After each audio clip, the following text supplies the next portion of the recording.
4 இருந்தா 2 3 கொடுத்தா தானே 1 கண்டுபிடிக்க முடியும். இப்போ தானே பார்த்தேன் N1 N2 LH ஏதாவது 3 இருந்தா 1 கண்டுபிடிப்பீங்க. ஆனா உங்களுக்கு இங்க என்ன இருக்கு? 1 தான் இருக்கு. இன்னொன்னு கேட்டிருக்காங்க, எப்படி கண்டுபிடிப்போம்? இங்க பாருங்க, ஃபார்முலா நமக்கு என்னது? N1 × N2 is equal to L × H.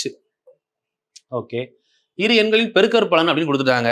அப்போ 2 நம்பரோட பெருக்கற்பலன் அப்படிங்கிறது ஒரு நம்பர் இன்னொரு நம்பர், இது வந்து இந்த இடத்துல 117 கொடுத்துட்டாங்கப்பா. இதுக்கு ஓகேயா? இப்போ இங்க 2 இருக்கே நமக்கு, எல்லும் இருக்கு, இன்னொன்னு ஹச்சும் இருக்கு. அப்போ நமக்கு இந்த இடத்துல நமக்கு என்ன கான்செப்ட் யூஸ் ஆகுது? ஃபர்ஸ்ட் கிளாஸ்ல பார்த்தது யூஸ் ஆகுதா? இப்போ coprime number, coprime. What is coprime? HCF = 1. இது நமக்கு நார்மலா தெரியல போன கிளாஸ்ல. இதை கொண்டு வந்து நீங்க சப்ஸ்டிட் பண்றீங்க. HCFக்கு இப்போ அந்த இடத்துல நம்ம 1 போட்டா என்ன ஆகும்? L × 1ன்னு போட்டீங்கன்னா அப்ப எல்லோட வேல்யூ என்ன வருது? 117. அப்போ இதை வந்து ஒரு கூற்றா சென்டென்ஸா ஃபார்ம் பண்ணி பாருங்க.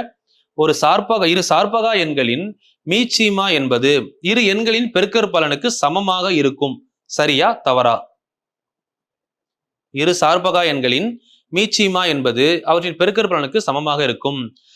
The LCM of two coprime numbers, the LCM of coprime numbers is the product of two numbers. Is correct or not? It's correct. Sentence. இப்படி வந்து ஒரு கொஸ்டினை கேட்டதுக்கு அப்புறம் நம்ம போய் புக்ல போய் தேடுவோம், இது எந்த பேஜ்ல இருக்கு, எங்க இருந்து கேட்டாங்க, இதுக்கெல்லாம் படிக்கணுமா என்ன? நம்ம தெரிஞ்ச விஷயத்த லிங்க் பண்ணி பார்த்து மைண்ட்ல ஸ்டோர் பண்ண வேண்டியது. ஏன்னா இது வந்து பாத்தீங்கன்னா ஒரு கோப்ரைம்னா HCF = 1ன்னு உங்களுக்கு தெரியணும். நார்மலான சென்டென்ஸ் இது. கண்டிப்பா பாருங்க, குரூப் 4ல கேட்டு வைப்பாங்க இந்த மாதிரி கொஸ்டினை. எல்லாரும் என்ன பண்ணுவாங்க? நேரா போய் புக்ல தேடுறது. இது 7வது புக்ல இந்த பேஜ்ல இருக்கு, அதை போட்டோ எடுத்து போடுறது. இதுக்கெல்லாம் ப்ரூஃப் கிடையாது. இதெல்லாம் நம்ம என்னது, ஒரு மேக்ஸ் வந்து பேசிக்கா கத்துக்கிறவங்க. இது நமக்கு எத்தனாவது கிளாஸ்? 3வது டாபிக். இதுல 2வது டாபிக்ல கத்துக்க வேண்டிய விஷயம். இதை கொண்டு போய் புக்ல தேடுறதுக்கு அளவுக்கு இது வந்து பெரிய டஃப்பான கொஸ்டின்லாம் கிடையாது. நார்மலான கொஸ்டின். LCM HCF தெரிஞ்சிருக்க ஒருத்தவங்களுக்கு இது கண்டிப்பா தெரிஞ்சிருக்கணும். சரிங்களா?